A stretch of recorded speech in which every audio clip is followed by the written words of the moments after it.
Shri Venkateswara gold తాకట్టులో ఉన్న మీ బంగారాన్ని విడిపించి కొనబడును.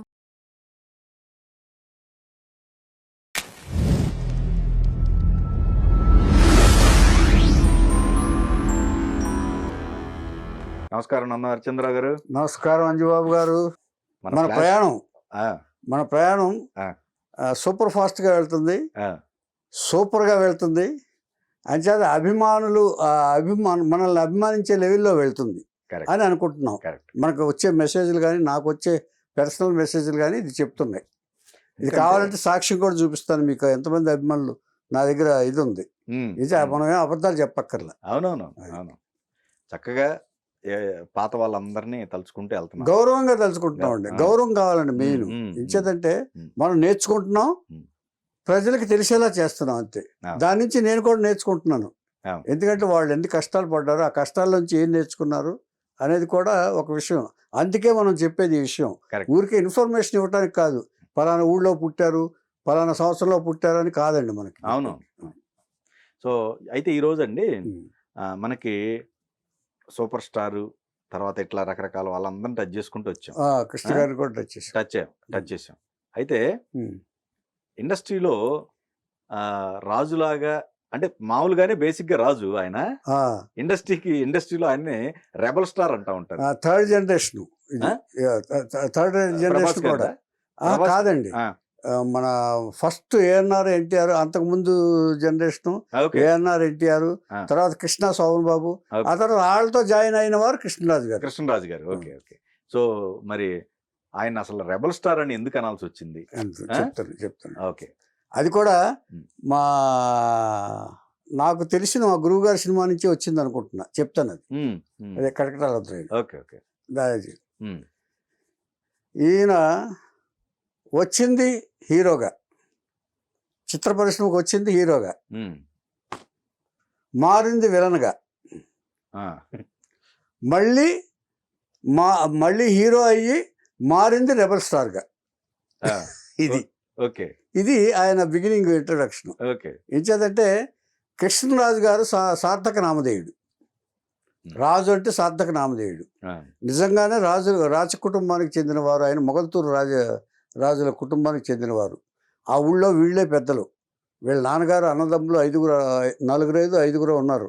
వీళ్ళ బాబాయిలు కూడా రాచ టీవీ ఇలా వెలిగించేవాళ్ళు.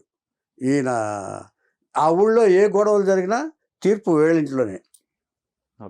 ఆ ఊళ్ళో ఏ గొడవలు జరిగినా తీర్పు వేళ్ళింట్లోనే. ఈయన స్కూల్లో వేశారు. స్కూల్లోకి ఎలా వెళ్ళేవాడు? ఈయన గుర్రబండి మీద వెళ్ళేవాడు. స్కూల్కి గుర్రబండి మీద పంపించారంటే వాళ్ళ నాన్నగారు అంత గౌరవించేవాడు, పిల్లల్ని కూడా ఎంచేది. తండ్రి గురించి చాలా గొప్పగా చెప్పాడు కృష్ణరాజు గారు, తర్వాత చెప్తాను. ఆయన ఎందుకు గొప్పవాడు అనేది కూడా 2 ఇన్సిడెంట్లు ఉన్నాయి, అది తర్వాత చెప్తాను. ఏమంటే స్కూల్ అయిపోయింది. స్కూల్ అయిపోయిన తర్వాత ఈ ఫ్రెండ్స్తో తిరిగేటప్పుడు ఒక అల్లచిల్లరగా తిరగటం, అంటే ఎవరిని లెక్క చేయతనం, ఎవరిని లెక్క చేసేవాడు కాదు. నేను ఆ రాత్రి మీరు అబ్జర్వ్ చేశారు లేదా ఆయన పర్సనాలిటీని? ఎప్పుడైనా కూడా ఇలాగే నడుస్తాడు ఆయన. ఇలా ఎప్పుడు నడవల, తలకాయించుకుని ఎప్పుడు నడవల. తలవంచని వీడు అవనత శిరస్కుడు అని నారాయణ రెడ్డి గారు అన్నారు.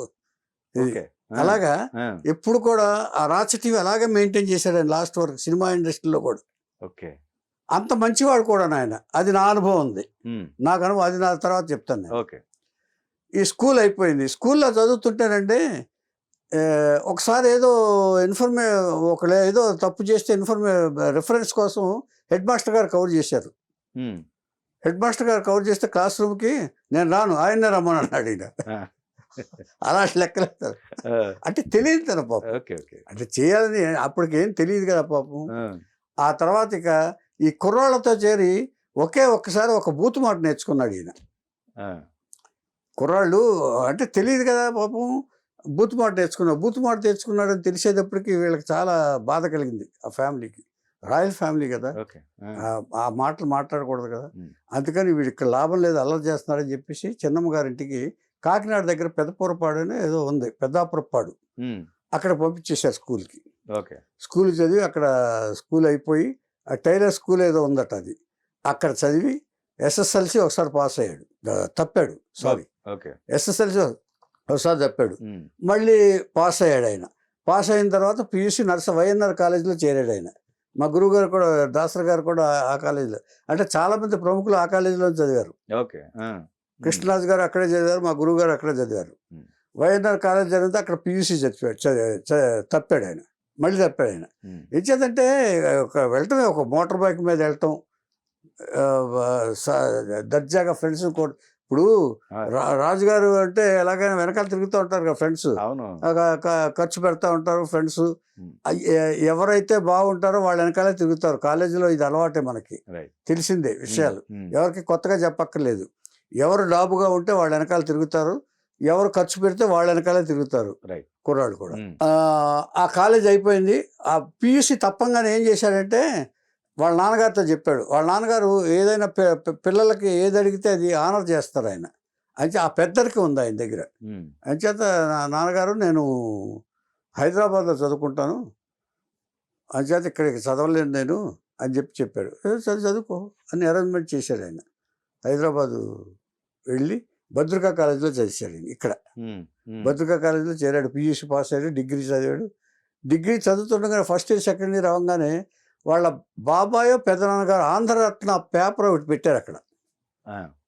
ఆంధ్రరత్న పేపర్ పెట్టారు ఆయన. ఆ పేపర్ పెడితే దాంట్లో జర్నలిస్ట్గా చేశాడు ఈయన. జర్నలిస్ట్గా వార్తలు సేకరించడం, ఏదో ఇన్ఫర్మేషన్ ఇవ్వటం, అంటే అన్నిట్లో చేయాలనే ఉత్సాహం ఉండేది ఆయనకి. పైగా వాళ్ళ బంధువులదేగా, ఓనర్ గారు బాబాయ్ గారిది అనుకుంటారు. చేసేటప్పటికి ఆంధ్రరత్న పేపర్లో జర్నలిస్ట్గా చేస్తుండగా ఒక ఇష్యూ జరిగింది. ఒక వర్కర్ ఎవరో తప్పు చేశాడు, ఏదో తప్పు వార్త రాశాడు, లేకపోతే ఇంకో తప్పు చేశాడు, లేకపోతే టెక్నికల్గా చేశాడు, ఏదో చేశాడు. వాట్మంట కొట్టాడు ఈయన. ఎవరిని? ఆ వర్కర్ని కొట్టాడు. కొడితే ఆ వర్కరు గన్ ఫౌండ్కి చెందిన దాదా తాలూకు అంట ఇతను. ఆడు బెదిరించాడు కృష్ణరాజు, నన్నే కొడతావా, నా ఏరియాకి రా, నీ సంగతి చూస్తానన్నాడు. ఏ ఏరియా అన్నాడు. Gun foundry. 8 గంటలకు రాను, 8 గంటలకి వస్తా పద అన్నాడు. సినిమాలో లాగానే, సినిమా ఇన్సిడెంటే. యాస్టీజ్గా బుల్లెట్ వేసుకుని, బుల్లెట్ కాదు బిఆర్ఈ ఏదో బిఎస్సి అనుకుంటా, అదొక బైక్ బుల్లెట్ లాగానే ఉంటుందట, అది ఆయన వాడింది. ఆ బైక్ వేసుకుని గన్ ఫౌండరీకి వెళ్ళి అక్కడ చేశాడు. అక్కడ వెయిట్ చేస్తున్నారు వాళ్ళు, ఒక 7-8 మంది ఉన్నారు అక్కడ. ఈయన ఎంటర్ అవటమే సినిమా హీరో లాగా ఎంటర్ అయ్యాడు ఆయన. అంటే అక్కడ ఫ్యూచర్ అక్కడే తెలిసిపోయింది. చేసి అందరూ చుట్టూ మూగారు. ఏంటి మా వాడిని కొట్టామంట అన్నారు. తప్పు చేస్తే కొట్టరా, ఏం చేశాడు అడిగా, మీ తోడు చెప్పాడా, నేను కొట్టాననే చెప్పాడా అని లాజికల్గా మొదలెట్టాడు ఈయన. అప్పుడే లాజిక్ ఎక్కువ ఇదే కృష్ణరాజు గారు. ఇచ్చేదంటే ఆ ఫ్యామిలీలో ఉంటుందిగా బ్రెయిన్స్. వీడు ఫలానా తప్పు చేశాడు, నేను కొట్టాను తప్ప, ఒకవేళ మీరు అందరూ కలిసి నన్ను కొట్టినా కూడా మీ అందరినీ కొట్టి పడేయకుండా చంపకుండా మాత్రం నేను వెళ్ళను, ఇక చూసుకుందాం రండి. నేను ఒక్కడిని ఎందుకు వచ్చాననుకుంటున్నావు, ఏ ధైర్యంతో వచ్చాననుకుంటున్నావు నువ్వు, నేనేం తక్కువని కాదు. అంచేత మీరు రావాలనుకుంటే రండి, లేదా మీ వాడు తప్పు అనుకుంటే నాకు సారీ చెప్పు. అందులో ఒక తెలివైన వాడు ఉన్నాడు, వీటితో గొడవ ఎందుకు, పైగా ఓనర్ కొడుకు, ఓనర్ తాలూకు. ఆ పేపర్ అయిందే కదా, ఆంధ్రరత్న పేపర్. ఎందుకులే ఈయనతో ఎందుకు, రేపు మళ్ళీ మొత్తం రివర్స్ అయిపోద్ది. ఇప్పుడు ఈయన్ని కొట్టడంతో సరిపోతుంది, ఈయన దగ్గరికి వెళ్ళి పెద్ద ఆయన దగ్గరికి వెళ్తే పెద్ద ఆయన దగ్గరికి వెళ్ళి అక్కడి నుంచి పోలీసులు గీలీసులు ఇదంతా న్యూసెన్స్ అవుతుంది అని చెప్పేసి వాడు, లేదులేండి సార్ మా వాడు చేసిన తప్పే, మీరు వెళ్ళండి సార్ అని చెప్పాడు. అలాగా ఈయన ఎక్కడికి వెళ్ళినా కూడా ఆయన తన ఇది తగ్గించకుండా మెయింటైన్ చేసేవాడు ఆయన, ఆ రాజుగారు లాగానే. ఏమండి, ఇక కాలేజీలో 3rd ఇయర్కి వచ్చేటప్పటికి ఒక కారు కొన్నాడు ఈయన. ఎక్కడ? భద్రికా కాలేజ్. కారు కొని కారులో వెళ్తా ఉండేవాడు. ఈ కారులో వెళ్తా ఉండేవాడు అందరూ లెక్చరర్ అనుకున్నారు తప్ప స్టూడెంట్ ఎవరు అనుకోలే. ఈ సమరసింహారెడ్డి అని పొలిటీషియన్ ఉన్నారు చూసారా, సమరసింహారెడ్డి అనే ఒక పొలిటీషియన్ ఉన్నాడు ఇక్కడ కళ్యాణ మండపం కూడా సమరసింహారెడ్డి. ఆ సమరసింహారెడ్డి అప్పట్లో కాలేజీకి పోటీ చేస్తుంటే ఆయన ఓటు అడుగుదామంటే ఆయన లెక్చరర్ కదా అనుకున్నాడంట ఆయన. కృష్ణరాజు లెక్చరర్ అనుకున్నాడు, ఆ పర్సనాలిటీ చూసి, 6 అడుగుల పర్సనాలిటీ చూసి. అలాగా ఆ కాలేజీలో ఆయన దర్జా ఎలగబెట్టడం చూసి ఒకటికి ఈర్ష్య కలిగి వాళ్ళ నాన్నగారికి ఆకాశరామన్ ఒక లెటర్ రాశాడు. ఆకాశరామన్ లెటర్ రాసి, మీ వాడు చదువు సంజలు లేకుండా దర్జాలు ఎలగబోస్తూ కారులో తిరుగుతూ ఫ్రెండ్స్ వేసుకుని తిరుగుతూ చదవట్లేదు అసలు, మీరు మీ వాడిని జాగ్రత్తగా చూసుకోకపోతే పాడైపోతాడు అని ఒక ఆకాశరామన్ లెటర్ రాశాడు. వాళ్ళ నాన్నగారికి చేరింది. వాళ్ళ నాన్నగారి గొప్పతనం చూడండి. ఆ లెటరు కొడుకు ఒక లెటర్ రాస్తూ చేసి, ఈ లెటర్ నాకు వచ్చింది, నువ్వేంటో నాకు తెలుసు, నువ్వు తప్పు చేయవని నాకు తెలుసు, మన వంశంలో అలా తప్పు చేసేవాళ్ళు ఎవరు లేరు, కానీ నీ పక్కన ఉన్నవాళ్ళు కూడా ఎవరెవరు ఎలాంటి వారో తెలుసుకుని మలుచుకోవటం మంచిదని నీకు చెప్తా. అంతకంటే నేను చెప్పను నీకు. ఇంచేతంటే నువ్వు తెలుసుకున్నాడువే కాబట్టి నువ్వు తప్పు చేయని తెలుసు కాబట్టి నాకు ఈ లెటర్ కూడా నీకు తెలుస్తున్నాను. నీ పక్కనే శత్రువులు ఉన్నారు, చూసుకుని మసులుకో. నీ నీ బాధ్యత నీదే.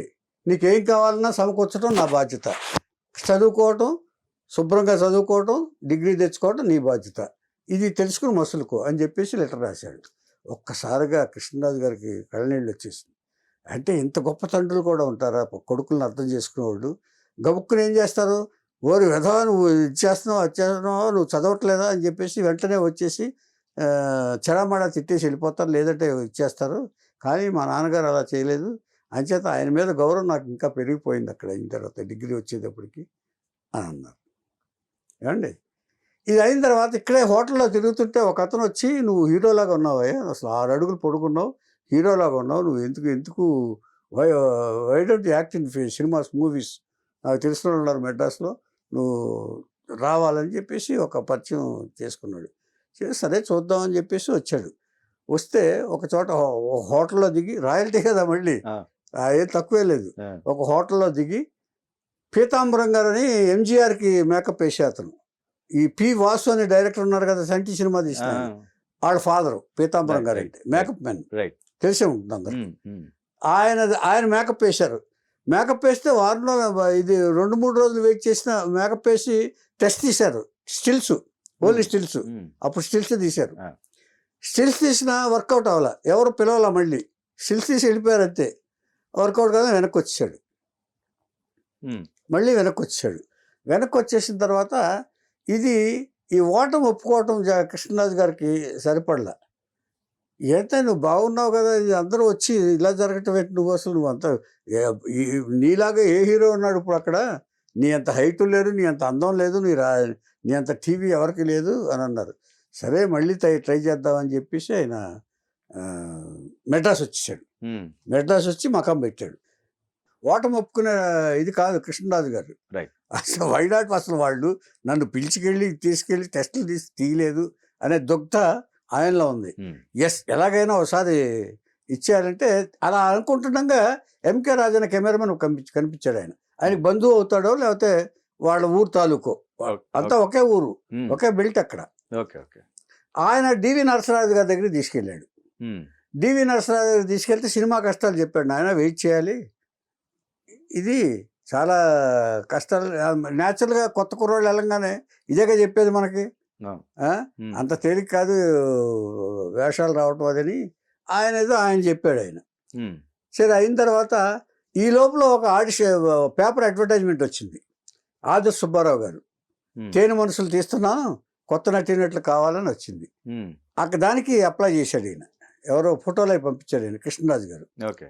అక్కడికి వెళ్ళింది ఎవరో కృష్ణ గారు, సంధ్యారాణి, సుకన్య, హేమమాలిని,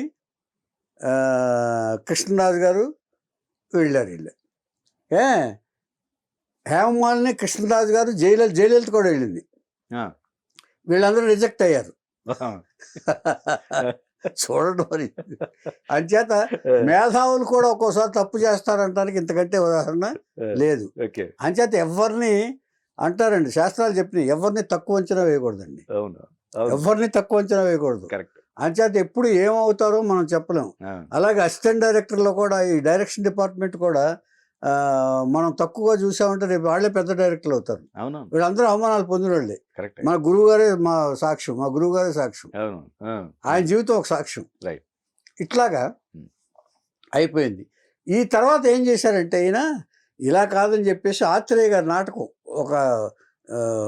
నాటకం తీసుకుని దాన్ని ప్రదర్శించి సినిమా వాళ్ళందరినీ ఇన్వైట్ చేశాడు ఆయన. నాటకాలు చూస్తే ఇప్పుడు ఒక ఆంధ్ర క్లబ్ లాంటి, ఇదివరకు ఆంధ్ర క్లబ్ లాంటిలో చూస్తే అక్కడ కూడా పరిచయం అయ్యేవాళ్ళు, వచ్చి సినిమా పీపుల్ అంతా వస్తారు కదా, అక్కడ నాటకాలు వేస్తే అవి చూసి ఆర్టిస్టులు సెలెక్ట్ చేసుకునేవాళ్ళు. కొంతమంది అలాగా అలాగే చాలా మ్యూజిక్ దగ్గర కానీ ఇది కానీ నటీనటుల దగ్గర కానీ ఇలాగే జరుగుతూ ఉండేవి జనరల్గా. ఇచ్చేదంటే అక్కడ ఎవరు ఎక్కడికి వస్తారో వాళ్ళ దగ్గర వాళ్ళు ప్రదర్శిస్తారు. రైట్. అక్కడ ఈ నాటకంలో ప్రదర్శన చూసి ప్రత్యేకాత్మకంగా చూశారు. ఆయన నటన నచ్చింది, పర్సనాలిటీ నచ్చింది. 6 feet ఉన్నాడు. ఆయన కొత్త వాళ్ళతో సినిమా తీద్దాం అనుకుంటున్నాడు. ఆయన ప్రత్యేకాత్మ గారు అంటే కులగోత్రాలు, భార్యాభర్తలు ఇవన్నీ చేసిన ఆయన. ఏమండి చిలక గోరింక అనే సినిమా టైటిల్ పెట్టి కృష్ణరాజు గారిది, కృష్ణకుమార్ని హీరోయిన్గా బుక్ చేసి, దీనికి ఒక ఇది ఉంది, కృష్ణకుమార్ గారు చాలా హైటు, ఏ హీరో వేసినా కూడా వాళ్ళు స్టూల్స్ వేసుకునేవాళ్ళంట ఎక్కువ. ఇప్పుడు కృష్ణరాజు గారు వచ్చాక కృష్ణకుమార్ గారు స్టూల్ వేసుకుని ఎక్కి ఇలా బ్యాలెన్స్ చేశారంట షూటింగ్కి. ఓకే. తర్వాత ఇంకొక ఇన్సిడెంట్ జరిగింది. సరే, దానికి చిలకా గోరింక ఆత్రేయ గారు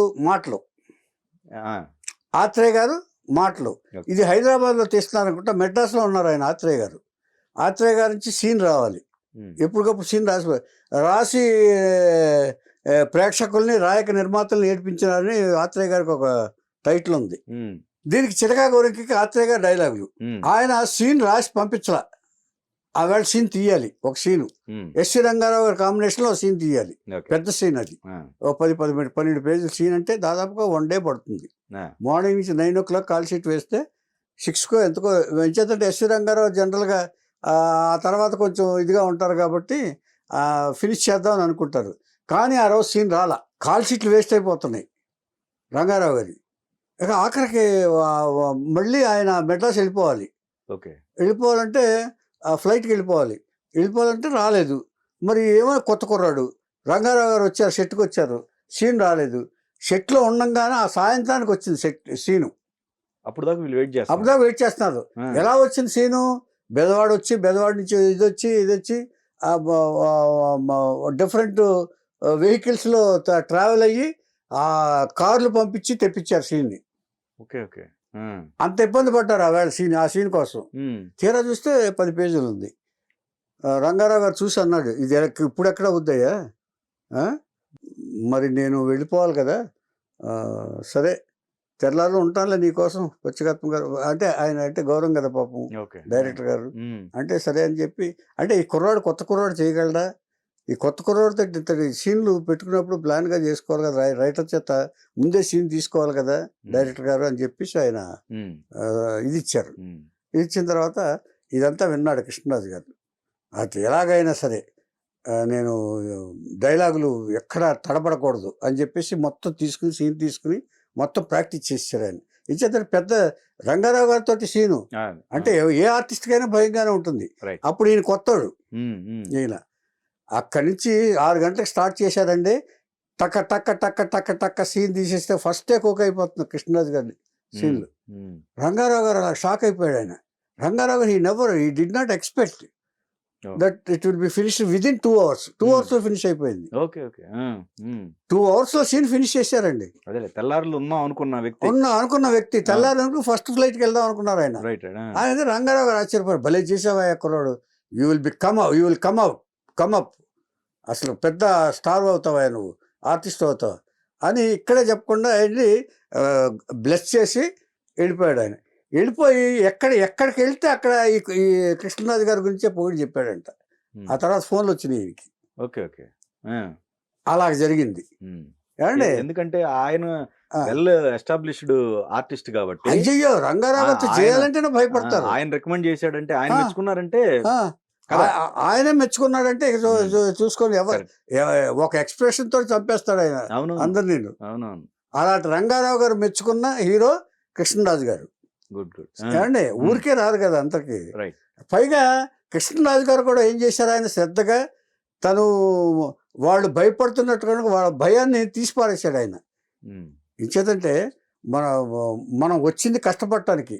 సో వాళ్ళకి ఇంప్రెషన్ కలిగిస్తేనే తర్వాత సినిమాలు వస్తాయి ఎప్పుడైనా సరే. కొత్త ఆర్టిస్టు తను ఎంత ఉన్నవాడైనా ఎంత ఇదైనా కూడా కష్టపడటంలో మాత్రం ఏ వృత్తిలోకి వెళ్తే ఆ వృత్తిలో కష్టపడాలనే ఇది తెలిసినవాడు కాబట్టి ఆయన కష్టపడ్డాడు ఆవేళ కృష్ణరాజు గారు. చిన్నపిల్లలాగా బట్టి మరీ చెప్పాడు ఆయన డైలాగులు. With expression. ఎందుకంటే మొదటి సినిమా కాబట్టి మొదటి సినిమా కాబట్టి కరెక్ట్. అవును. ఎంచేతంటే ఇదే ప్రూఫ్ ఆయనకి అదే పునాది పునాది కరెక్ట్. ఈయన మంచి పేరు వచ్చింది. కానీ సినిమా ఫ్లాప్ అయ్యి కొంచెం అవకాశాలు తగ్గినాయి. మళ్ళీ గ్యాప్ వచ్చిన తర్వాత వెయిట్ చేస్తున్నాడు ఈయన ఎవరిని అడిగే మనస్తత్వం కాదు ఈయనది. ఎవరిని లెక్క చేయరు. మనం చెప్పుకున్నాం కృష్ణరాజు గారు ఎవరిని ఒక ఆఫీస్కి వెళ్ళి కానీ ఒక ఇది కానీ వెళ్ళి అస్సలు అడిగే మనస్తత్వం ఏమి లేదు. దీనికి ముందు ఒక చిలకా గోరంక కంటే ముందు ఇంకొక ఇన్సిడెంట్ జరిగింది, అది చెప్తాను, నేను మర్చిపోయాను. మధుసూదన్ రావు గారు కృష్ణరాజు గారిని చూసి ఆయన అప్పుడు ఒక సినిమా తీస్తున్నాడు. ఆ సినిమా తీస్తుంటే కృష్ణరాజు గారిని చూసి ఒకసారి ఆఫీస్కి రమ్మన్నాడు. దాని నిర్మాత డూండి. ఓకే. దాని నిర్మాత డూండి. మనం చెప్పుకున్నా ఇందులో ఇది అవసరం కూడా.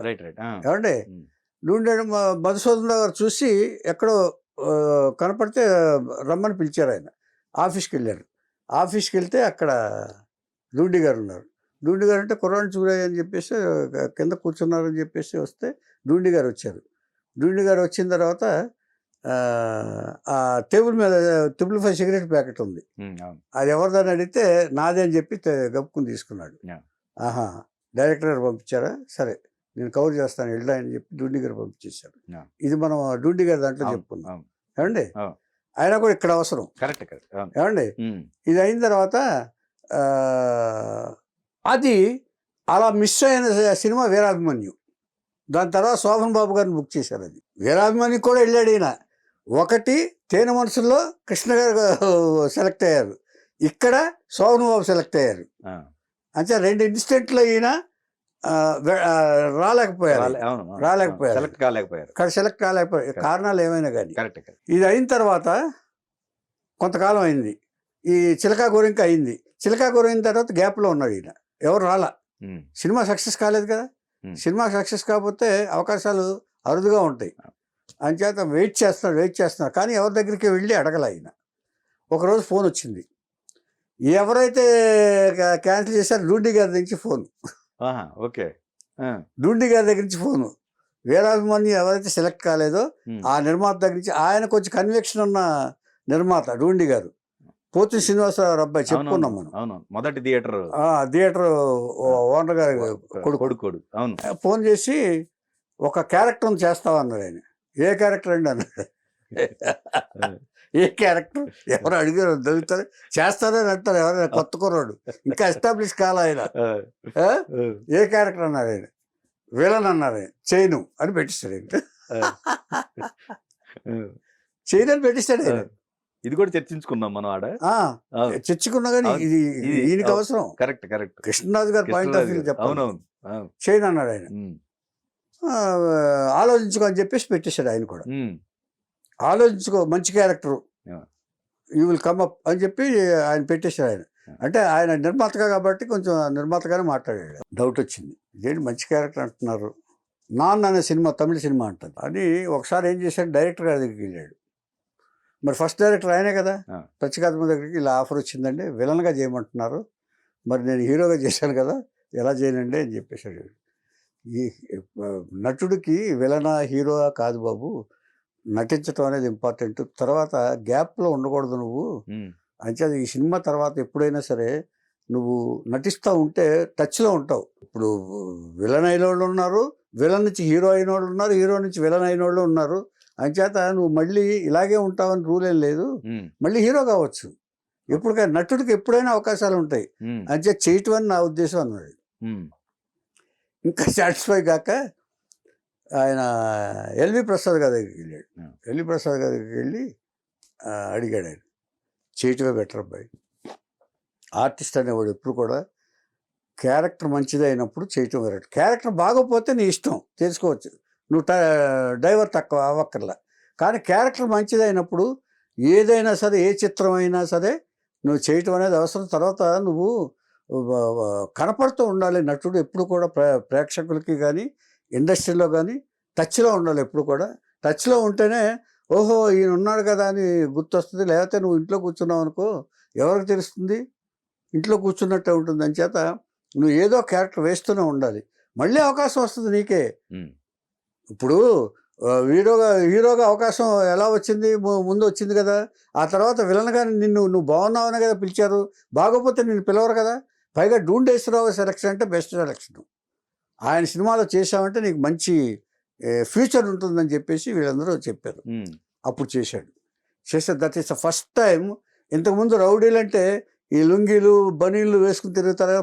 పాలిష్డ్ విలన్, ఒక పైప్ పెట్టుకుని లాగా పాలిష్డ్ విలన్ లాగా కృష్ణరాజు గారు ట్రెండ్ సెటర్ అయ్యాడు ఆ సినిమాతో. తేనె మనసులో సెలెక్ట్ అయిన కృష్ణ ఏమో హీరో, రిజెక్ట్ అయిన కృష్ణరాజు విలన్ ఇందులో. ఇది ఐరనీ. తేనె మనసులకు ఇద్దరు వెళ్ళారు. అవునవును. సెలెక్ట్ అయిన వాడు కృష్ణ, అది హీరో, ఆయన హీరో. ఇక్కడేమో ఈయన ఇది విలన్. ఏమండి ఇలాగ అక్కడి నుంచి ఒక 10-15 పిక్చర్లు విలన్గా, పాలిష్డ్ విలన్గా.